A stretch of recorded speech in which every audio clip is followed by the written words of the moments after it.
Before we begin, remember, this story is darker than you think. Hit that subscribe button, because what happens next will leave you questioning how a simple app revealed the truth that no one saw coming. It started with a blurry image. A random Google Maps user zooming into a quiet neighborhood in Spain saw something strange, something that didn't belong. From above, near an old industrial canal outside Valencia, there was what looked like the shape of a car, half sunk, hidden beneath murky green water. At first, the viewer thought it was just a shadow, or maybe debris, but as they tilted the map and changed angles, the outline became clearer. It wasn't debris, it was a vehicle. The coordinates went viral overnight. People joked online, calling it Google Maps' next mystery.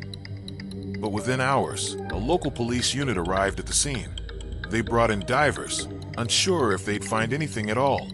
When the crane finally lifted the car from the water, the crowd that had gathered fell silent. Inside the faded gray sedan were bones. A skeleton still strapped into the driver's seat, long gone, but never far away. The car's license plate was barely visible, but after cleaning it, the numbers revealed a shocking truth.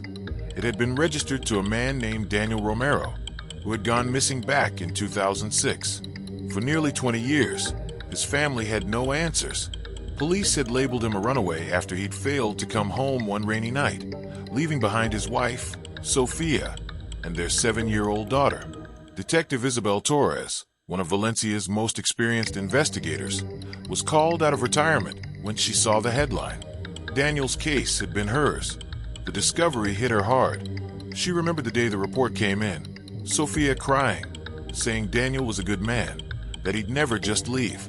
But there had been no trace, no crime scene, no evidence. Until now. The car had been sitting there all this time, beneath 12 feet of still water, just out of sight.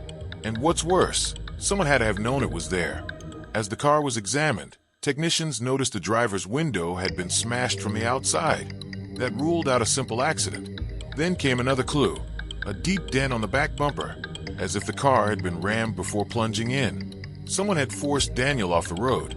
Torres requested the original 2006 case files.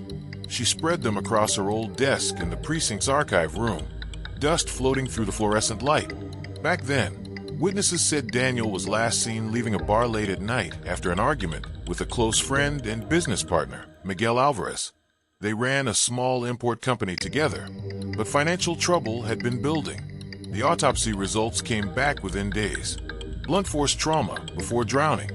Daniel had been hit, possibly unconscious, before the car entered the water. This wasn't an accident. It was murder. Torres called Sofia in for questioning. The widow was older now, quiet but sharp.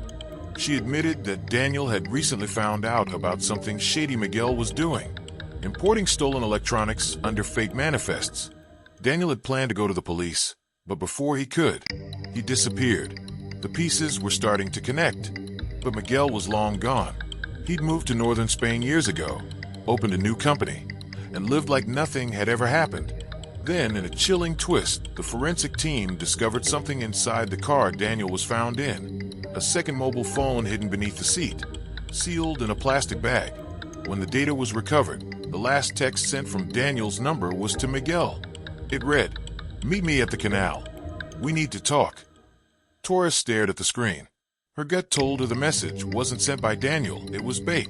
As she left the station that night, rain began to fall just like it had the night Daniel vanished. The reflection of red and blue lights shimmered on the wet asphalt. She paused, looking out toward the canal where it all started. There was something more, something the map hadn't shown. And what she was about to uncover next would put her right in the crosshairs of a killer who thought his secret was buried forever. Detective Isabel Torres didn't sleep that night. She couldn't. The more she stared at Daniel Romero's recovered phone records, the clearer it became. Someone had carefully erased messages from the days before his disappearance. Someone who knew how to cover their tracks. The next morning, she drove north toward Bilbao, where Miguel Alvarez had built a new life. The drive was long, miles of gray skies, rain streaking across the windshield, and Torres's mind replayed every clue like a haunting melody. Miguel had been Daniel's best friend, almost a brother. They had built their business together from scratch. But greed has a way of turning loyalty into something poisonous. When she arrived, Miguel's new office looked modern and polished. Glass walls, imported furniture, a smiling secretary. He was sitting behind a desk when she entered, older now. His hair silver, but his smirk unchanged. "Detective Torres," he said, feigning surprise. "To what do I owe the pleasure? It's been, 20 years?" She sat across from him, never breaking eye contact. "We found Daniel's car." For a split second, his expression froze. The muscles in his jaw tightened, but then he smiled again, too calmly. "That's tragic. I heard rumors back then, but I assumed he ran off." "Did you?" Torres asked quietly. "Because the car didn't just end up in the water. Someone hit him first. Hard." Miguel leaned back in his chair. "That was 2 decades ago, Detective. You think I still care about what happened to Daniel?" Torres stood slowly. "I think you cared enough to kill him." The words hung in the air like static. For a moment, the only sound was the rain hitting the window. Miguel laughed, not loudly, but the kind of laugh people use when they're trying to hide fear. "You have no proof," he said. But he was wrong. That evening, Torres got a call from the forensic lab. They had found traces of another car's paint on Daniel's bumper, a silver sedan, the same model Miguel owned in 2006. She smiled grimly. Piece by piece, the truth was surfacing. Still, something didn't sit right. If Miguel had killed Daniel, why keep quiet all these years? Why not flee the country entirely? There had to be something else. Later that week, Torres returned to Valencia and visited Sofia Romero again. The widow looked exhausted, but when Torres showed her a recent photo of Miguel, Sofia went pale. "I saw him," she whispered. Torres blinked. "What do you mean?" "About 2 months ago, I was at the grocery store, and I could have sworn I saw Miguel watching me from his car. When I looked again, he was gone. I thought it was my imagination. It wasn't." Torres' stomach turned cold. If Miguel was back in Valencia recently, maybe he knew the investigation would reopen. Maybe he came to make sure nothing surfaced. But then, another possibility struck her. Someone else might have been trying to frame him. Someone who knew both men and stood to gain from their feud. She went back to the 2006 financial records of their company. That's when she saw it, a third name. Raul Mendoza, the silent investor. A man who had vanished after the business collapsed, taking with him hundreds of thousands of euros. Raul had been the one controlling the money. Daniel was going to report him. Miguel may have known, but Raul had the real motive. The question was, where was he now? Torres dug into old property records and found something strange. Raul owned a warehouse just a few miles from where Daniel's car was found, and it was still registered under his name. That night, she drove out to the warehouse. The area was deserted, except for the soft hum of crickets and the distant echo of the sea. Her flashlight swept over rusted doors, broken glass, and graffiti. Inside, the air was thick with dust. She followed a trail of footprints through the dirt floor until she found something chilling. A box marked 2006 accounts. Inside were old ledgers, contracts, and photographs, but one of the photos stopped her cold. It showed Daniel and Miguel together, and behind them, standing in the shadows, was Raul. The date on the back read 2 days before Daniel vanished. Torres took out her phone and snapped a picture. As she turned to leave, a faint sound echoed from the far end of the warehouse, metal scraping against concrete. She froze. "Hello," she called out, her voice steady but her pulse racing. No answer. Then came another sound, footsteps, slow and deliberate, circling behind her. She turned her flashlight toward the noise, but the beam flickered, and in that split second, she caught the glint of movement. Someone was there, watching. Before she could react, the lights went out completely. The sound of the door slamming shut echoed through the darkness. And just like that, Detective Torres realized she wasn't alone. For a moment, Detective Isabel Torres couldn't breathe. The heavy metal door had slammed shut behind her, locking her inside the warehouse. The darkness was thick, broken only by thin beams of moonlight through the cracked roof. Every sound, her heartbeat, her breath, felt deafening. She drew her gun slowly, flashlight trembling in her hand. "Who's there?" she called out. No response. Her beam caught a shadow darting across the far wall, tall, fast, deliberate. The sound of boots on gravel echoed closer. Torres moved toward an old office at the back of the warehouse and slipped inside, crouching behind a file cabinet. She could hear breathing outside the door now. Slow, calm, then a voice, low, male, chillingly familiar. "You shouldn't have come here, Detective." Raul Mendoza. He stepped into the faint light, older, face lined with time, but his eyes burned with the same arrogance captured in the old photographs. "You killed Daniel," Torres said, standing slowly. "You dumped his car into the reservoir to make it look like an accident." Raul smiled faintly. He was going to ruin everything. I couldn't let that happen. And Miguel, he agreed it was better this way.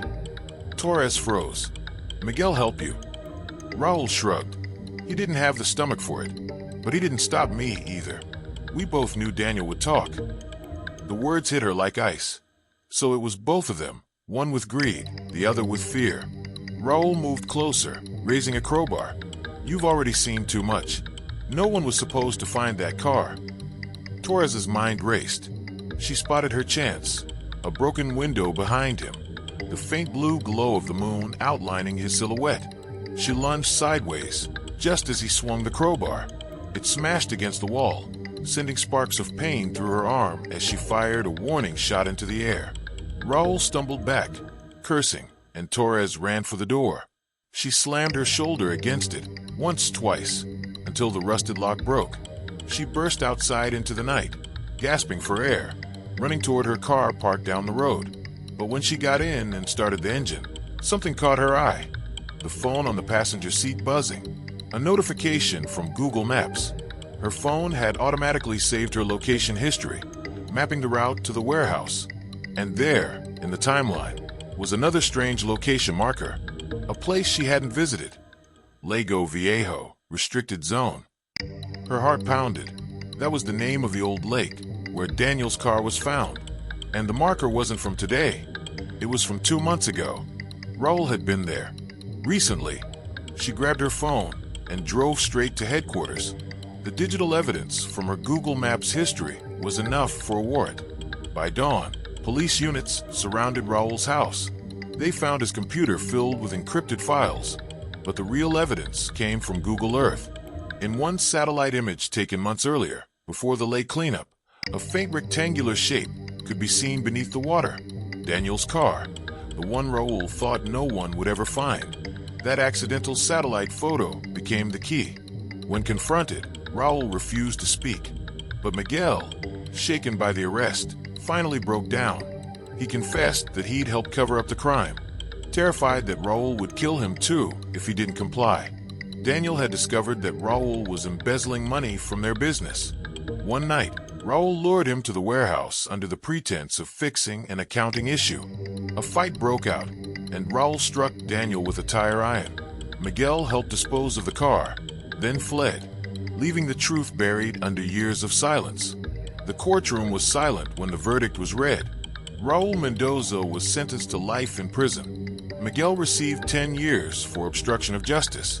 But for Detective Torres, the case was more than another conviction. It was proof that even time and silence couldn't erase truth.